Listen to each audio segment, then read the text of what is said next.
ఏంటి సిద్ధు గారు, love set అయింది, మరి పెళ్ళెప్పుడు? ఇంకొంచెం టైం ఉంది. మరి నీదెప్పుడు? నా బాయ్ ఫ్రెండ్ గ్రీన్ సిగ్నల్ ఇచ్చాక. మరి నీది? నేను ఇస్తాక సిగ్నల్ వాడేందుకు? నీకు నేను కాదు, ఒక అమ్మాయి ఉంది, తనైతే కరెక్ట్. అమ్మాయా? ఎవరు? మా ఇంటి పని మనిషి. పని మనిషా? నీకు అదే ఎక్కువ.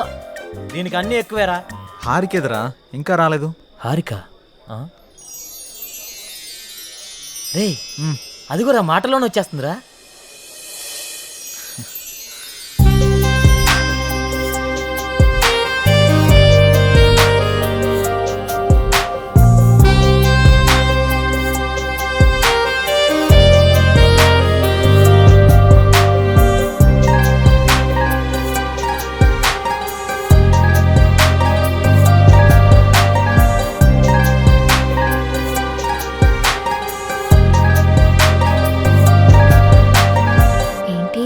మింగేసేటట్టు అలా చూస్తున్నా? ఈరోజు చాలా బాగున్నావు హారిక. అంటే? చాలా కొత్తగా ఉన్నావు. కొత్తగా అంటే? ముద్దొచ్చేలా. అవునా? అయితే ముద్దు పెట్టుకో. ఇక్కడ? ఇక్కడే. ఇంతమంది ముందా? అవును, అమ్మాయిల నుండి అప్పుడప్పుడే బంపర్ ఆఫర్స్ వస్తూ ఉంటాయి. ఎలా ఇంతమంది ముందు? నీకు క్లూ ఇస్తా. ఏంటి? ఇప్పుడు టైం ఎంత? 8:58. ఇంకో 2 minutes లో ఫేస్ చేంజ్ అవుతుంది ఏరియాలో. ఫేస్ చేంజ్ అవ్వడానికి 30 seconds పడుతుంది. ఆ టైంలో నువ్వు పెట్టేసుకో. కరెంట్ ముందే వచ్చేస్తే? మన సినిమాని అందరూ చూస్తారు. వద్దు. సరే, నీ ఇష్టం. ఇష్టమైతే పెట్టుకో, ఇందులో నా బలవంతం ఏం లేదు. లవర్స్ ఏదో సీక్రెట్ గా మాట్లాడుకున్నారు. మీ సిత్తు అందరి ముందు నన్ను ముద్దు పెట్టుకుంటానని ఛాలెంజ్ చేశాడు. రే, నువ్వు రొమాంటిక్ అని తెలుసు కానీ ఇంత రొమాంటిక్ అని ఇప్పుడే తెలిసిందిరా. రే, అది కాదురా. అయినా ఇంతమంది ముందు ఎలా పెట్టుకుంటావురా? నేను కూడా అదే ప్రశ్న అడిగాను జాంగ్రీ. 9 గంటలకి కరెంట్ పోతుంది, మళ్ళీ రావడానికి 30 seconds టైం పడుతుంది, ఆ గ్యాప్ లో పెట్టేస్తా అన్నాడు. అంత మాట అన్నాడా? నువ్వు మామూలుడు కాదురా. సరే సరే, మీ పాటలు మీరు పాడండి, నేను ఆ పక్కెళ్ళి తింటాలే. రే, అది కాదురా. 9 గంటలకు అని చెప్పావు కదరా. కానీ కానీ వాడికి ఎందుకు చెప్పావు? ఆడియన్స్ ఉండాలి కదా. నంబర్ 4 ఇప్పుడే బీరేశాను. ఇక మనకు చికెన్ డిన్నరే తిన్నారు. బాత్రూమ్ పోయేస్తానే. సరే. నెంబర్ 4 ఎప్పుడు ఆ పబ్జీ అనా? మరే నీకు ఇంట్రెస్టింగ్ లైవ్ గేమ్ చూపిస్తా. ఏంటది? జుమాన్జీ, అక్కడ హారికన్ సిద్ధు ముద్దు పెట్టుకుపోతున్నాడు. అవునా? నీ గడ్డం మీద ఒట్టు. గట్టిగా స్కోపేశాడు కదా. ఏంటేసేది? వాళ్ళిద్దరు గాని ముద్దు పెట్టుకుంటే నేను 7 o'clock బ్లేడ్ తో నా పీక కోసుకుంటా. నువ్వు బ్లేడ్ రెడీ చేసి అక్కడ పెట్టరా సమరంగా. నేను తెచ్చి పెడతా గానీ ముందు అక్కడ చూడు. చూస్తా. Your time starts now. 10, 9. అన్నా ప్రసాద్ అన్నా, ఎక్కడికి వెళ్ళావురా? బాత్రూమ్ అని చెప్తుంది కదనే. మళ్ళీ ఎక్కడికి వెళ్ళు, డిస్టర్బ్ చేయకు నన్ను. 5, 4. అన్నా వెనక చోటు చంపిండే. చంపని చావు, అక్కడికే పో. 1, boom.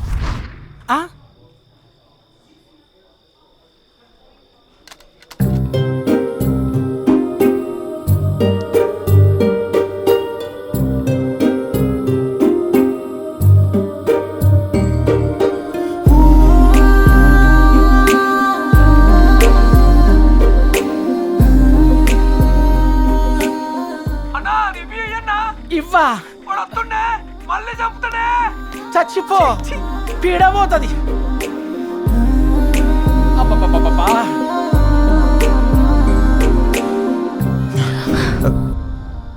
ఎవడ్రా పవర్ ఆన్ చేసింది?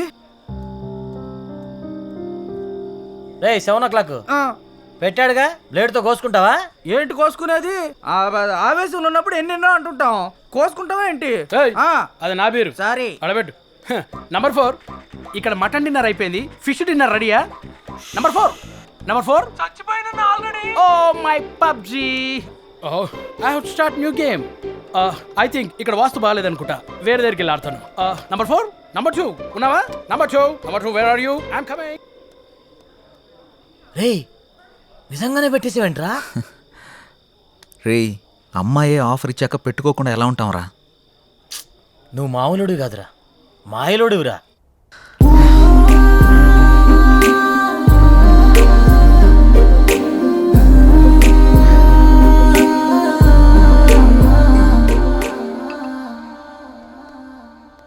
సురేంద్ర సార్ మన ఫస్ట్ లుక్ పోస్టర్ లాంచ్కి ఏర్పాట్లన్నీ పూర్తయినట్లేనా? అవుతున్నాయి సార్. శ్రేయాస్ మీడియా వాళ్ళు బాగా చేస్తున్నారు. వాళ్ళుండగా మనకి ఏ టెన్షన్ లేదు సార్.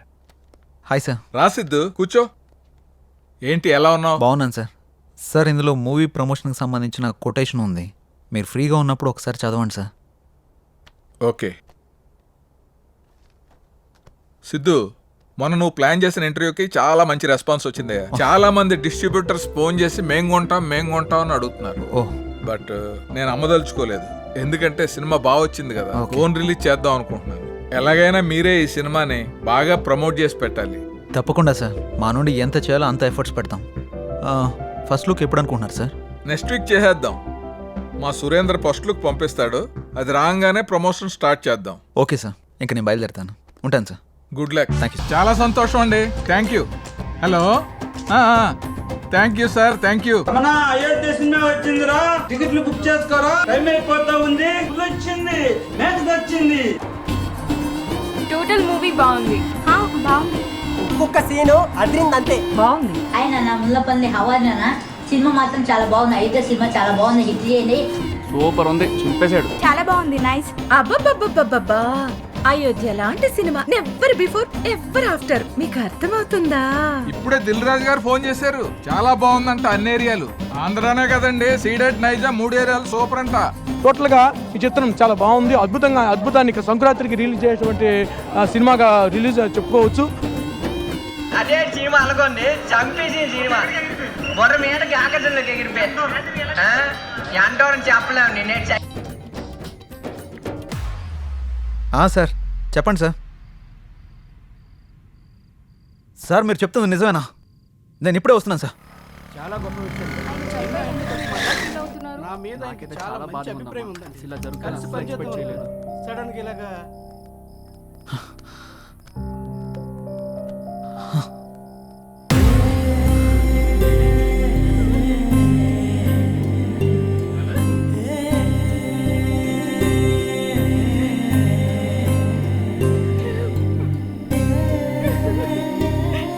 ఏం జరిగింది సార్?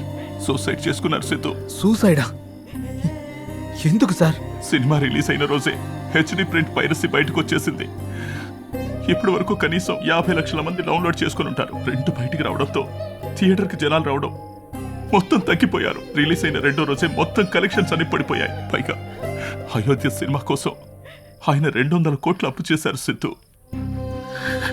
అప్పుల వాళ్ళు ఫోన్ల పైన ఫోన్లు చేశారు. అప్పులు ఎలా తీర్చాలో తెలియక,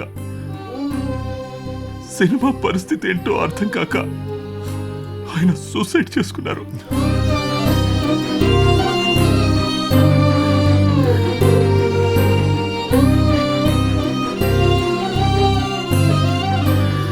ప్రొడ్యూసర్ సత్యానంద్ గారి హఠాత్ మరణానికి సినీ ప్రముఖులు తీవ్ర దిగ్భ్రాంతికి లోనవుతున్నారు.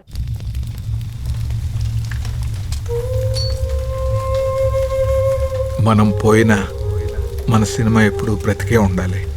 నా ఊపిరి ఉన్నంత వరకు సినిమాలు తీస్తూనే ఉంటాను, సినిమాలు తీస్తూనే పోతాను. పదరా రేయ్, అందరూ వెళ్ళిపోయారా? పదరా. అంత మంచి మనిషి ఇంత సడన్గా చనిపోవడం ఏంట్రా? సినిమా మంచి హిట్ అయింది, అంతా బాగానే ఉంది అనుకునే టైంలో అసలు ఈ పైరసీ ఏంట్రా? అసలు ఆ సినిమా బయటికి రాకపోయింటే ఆయనకి డబ్బులు వచ్చేవి, ఆయన బతికేవాడు కదరా. అంతేరా, మార్నింగ్ రిలీజ్ అయిన సినిమాని మధ్యాహ్నం లోపల పైరసీ చేస్తున్నారా? ఈ ఒక్క సినిమానే కాదురా, ఇంతకు ముందు అత్తారింటికి దారి, గీతా గోవిందం, టాక్సీ వాళ్ళ, ఇలా ఒకటేంటి రిలీజ్ అయిన ప్రతి సినిమాని పైరసీ చేస్తున్నారు. చెప్తాను. చూసేవాళ్ళు చేసేవాళ్ళు అందరూ బాగానే ఉన్నారు, కానీ తీసేవాళ్ళు ఇలా అయిపోతున్నారు. ఇన్ని రోజులు నాకు ఏదో చేయాలన్న వెళుతుండేది, కానీ ఇప్పుడు నాకేం చేయాలో క్లారిటీ వచ్చింది. దీని వెనకాలన్న ఏ ఒక్క నా కొడుకుని వదిలిపెట్టేదే లేదు.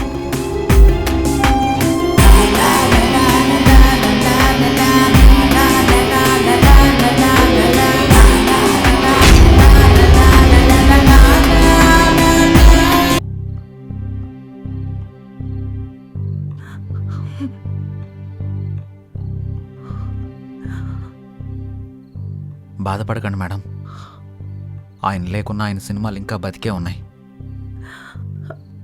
మా ఆయన చిన్నప్పటి నుండి నాకు బాగా తెలుసు. 10 ఏళ్ల వయసున్నప్పుడు సినిమా మీద అభిమానంతో థియేటర్లో సినిమా టికెట్లు ఇచ్చే పని చేసేవారు. ప్రతిరోజు సినిమా చూడొచ్చు అని.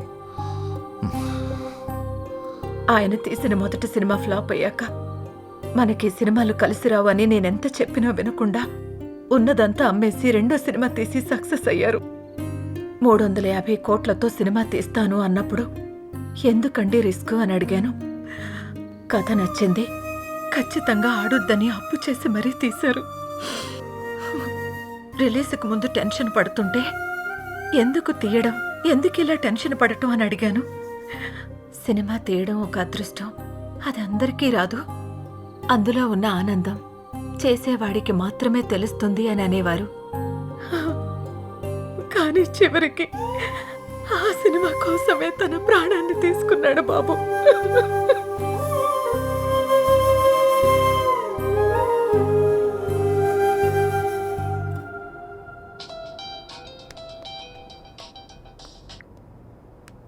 హలో చెప్పరా. ఆ సైబర్ టీం వాళ్ళ కాంటాక్ట్ దొరికింది. వాళ్ళకి కాల్ చేశాను.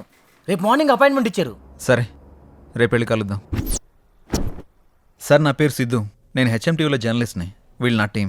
మొన్న అయోధ్య సినిమా పైరసీ అయి ప్రొడ్యూసర్ సత్యానంద్ గారు చనిపోయిన విషయం మీకు తెలిసే ఉంటుంది. యా, నాకు ఈ పైరసీ గురించి కొంచెం ఇన్ఫర్మేషన్ కావాలి సార్. ఓకే చెప్పండి.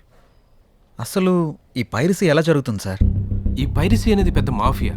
ఇది చాలా రకాలుగా జరుగుతుంది. ఈ థియేటర్స్తో లింకులు పెట్టుకొని వాళ్ళు థియేటర్లో రికార్డ్ చేసి దాన్ని వెబ్సైట్లో అప్లోడ్ చేస్తారు. కానీ ఇప్పుడు కొత్త టెక్నాలజీ వాడుతున్నారు. శాటిలైట్ ద్వారా వచ్చే కోడ్ని హ్యాక్ చేసి ఒరిజినల్ ప్రింట్ని బయటకు తీస్తున్నారు. ఆ తర్వాత ఆ మూవీని సైట్స్లో అప్లోడ్ చేస్తున్నారు. ఐపీ అడ్రస్ని ట్రేస్ చేసి ఆ అప్లోడ్ చేసిన సైట్ని బ్లాక్ చేయలేమా? బ్లాక్ చేయొచ్చు, కానీ ఇది బ్లాక్ చేసిన క్షణంలోనే వేరే డొమైన్ని యాక్టివేట్ చేస్తున్నారు. దీనివల్ల వాళ్ళకేంటి లాభం? లక్షల్లో సంపాదిస్తారు. ఎలా సార్? ఆ సైట్కి వచ్చే అడ్వర్టైజ్మెంట్స్ ద్వారా, వ్యూస్ ద్వారా, డౌన్లోడింగ్స్ ద్వారా సంపాదిస్తారు. వాళ్ళు తలుచుకుంటే మనిషి నీడను కూడా దొంగిలిస్తారు. దీన్ని కంట్రోల్ చేయలేమా? మేము ఎన్ని క్రైమ్స్ కంట్రోల్ చేసినా ఈ పైరసీని మాత్రం పూర్తిగా కంట్రోల్ చేయలేకపోతున్నాం. ఇది సిస్టమ్కి పట్టిన వైరస్ లాగా, బాడీలో వచ్చిన ఇన్ఫెక్షన్ లాగా విచ్చలవిడిగా పాకిపోతుంది. దీనికి స్టార్టింగ్ ఎక్కడో ఎండింగ్ ఎక్కడో కూడా అర్థం కావట్లేదు. ఒక సైట్ బ్లాక్ చేస్తే ఇంకొకటి, ఒక చోట పట్టుకుంటే ఇంకో చోట, ఇలా ఎక్కడ పడితే ఎక్కడ, ఎలా పడితే అలా పైరసీ చేసేసి కష్టపడి సినిమా చేసే వాళ్ళ లైఫ్ని స్పాయిల్ చేసేస్తున్నారు. ఇది ఆగాలంటే కొంచెం టైం పడుతుంది. ఓకే సార్, ఏదైనా అవసరం పడితే మిమ్మల్ని కలవచ్చా? Sure, any time. Thank you sir. Bye sir. Bye. Sir మేమిద్దరం కలిసి షాపింగ్కి వెళ్ళి వచ్చే లోపల బండి. రే, అంత ఎక్స్పీరియన్స్ ఉన్న వాళ్ళే ఆపలేపారు, మనం ఎలా ఆపుతాంరా? సంకల్పంతో. రావణాసురుడు సీతను ఎత్తికెళ్ళిపోయాక సీత పోతే పోయిందని రాముడు ఊరుకున్నాడా? హనుమంతుడి సాయంతో రావణాసురుడిని చంపి మరీ సీతను తెచ్చుకున్నాడు. అంటే ఇప్పుడు నువ్వు రాముడు, ఆయన హనుమంతుడా? ఏదైనా కావచ్చు, యుద్ధం మొదలు పెట్టాక ముందుకెళ్లాల్సిందే. ఒక పని చేద్దామా? ఏంటి? పైరసీ ఎలా ఆపాలి అని నా ఇన్స్టాలో పోస్ట్ చేస్తే ఎవరైనా మంచి ఐడియా ఇస్తారేమో. వాళ్ళకంత టాలెంట్ ఉంటే నిన్నెందుకు ఫాలో అవుతారు? ఆపుతావా? నా ఫాలోవర్స్ లో 2000 పైగా డాక్టర్స్, 20,000 పైగా ఇంజనీర్స్, 30,000 పైగా ఎంప్లాయీస్ ఉన్నారు తెలుసా? అబ్బో, పెద్ద కౌశల ఆర్మీ ఉందిగా. ఇప్పుడు అవన్నీ కాకుండా దీన్ని ఎలా ఆపాలో ఆలోచిద్దాం. ఓకే, నువ్వు ట్రై చెయ్యి. నీకేం హెల్ప్ కావాలన్నా నేను చేస్తా. Thank you. పదండి. ఇక నుంచి నీ పోస్టులతో జనాలను సావగొడతావుగా.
మంగళూరు వెళ్తే మనకేదైనా క్లూ దొరకచ్చు.